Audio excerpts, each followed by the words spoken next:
శ్రీ గురుభ్యో నమః, శ్రీమాత్రే నమః. ప్రేక్షకులందరికీ నమస్కారం.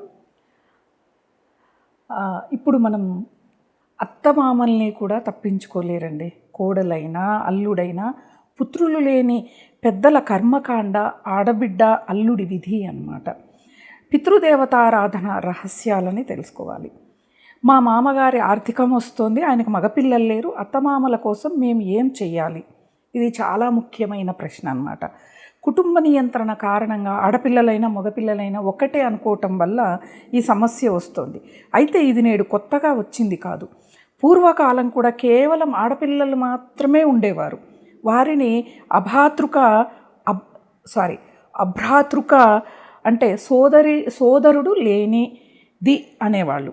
ఆమెని వివాహం చేసుకునేవాళ్ళు కాదు. నిజంగా అండి, ఇప్పటికి కూడా చాలామంది కుటుంబాల్లో మా అబ్బాయికి బావమరిది ఉండాలి అని చేసుకునే వాళ్ళు ఉన్నారు.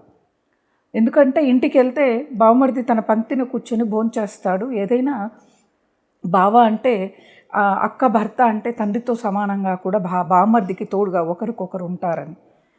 ఇంటికి వెళ్తే అంటే తన తండ్రి స్థానంలో తన తండ్రి దాటుకొని వెళ్ళిపోయాక ఆ స్థానంలో ఉండి ఆడపిల్లని చూసుకుంటాడనేది ఆడపిల్లకి రక్షణగా ఉండడం కోసం మగపిల్లాన్ని చాలామంది పూర్వకాలంలో 10 మంది ఆడపిల్లలు పుట్టినా కానీ తర్వాత మగపిల్లని పుట్టే వరకు కనేవాళ్ళు అనమాట. అలా ఉండేది. కొంతకాలం తర్వాత ఏంటిది అంటే అసలు బావమర్దులే ఉండొద్దు, ఆడపిల్లలే ఉంటే మేలు, ఆస్తి వస్తుందన్న ఆశతో చేసుకునే వాళ్ళు కూడా ఉంటారు. లేదా కొంతమందికి ఇంకా బాగా నచ్చేసి ఉంటుంది.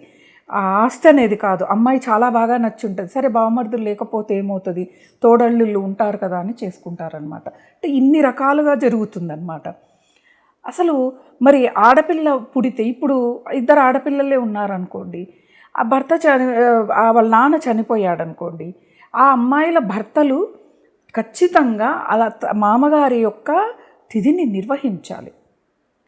పోనీ పిల్లలు, చిన్న పిల్లలు, ఆడపిల్లలు, మరి భర్త చనిపోయాడు, ఎలా ఆ భర్త యొక్క తిథులన్నీ నిర్వహించాలి అంటే ఒక బ్రాహ్మణుని నియమించైనా నిర్వహించాలి, వాళ్ళు పెద్దయి వివాహం అయ్యే వరకు అన్నమాట. అంతేకాని చాలామంది అమ్మాయిలే 2 ఉన్నారు, వాళ్ళ తండ్రి లేడు, వాళ్ళ తండ్రి యొక్క తిథులు కూడా మేము నిర్వహించాలి కదా, మేము చెయ్యము అని వెనక్కి అడుగు వేస్తూ ఉంటారు.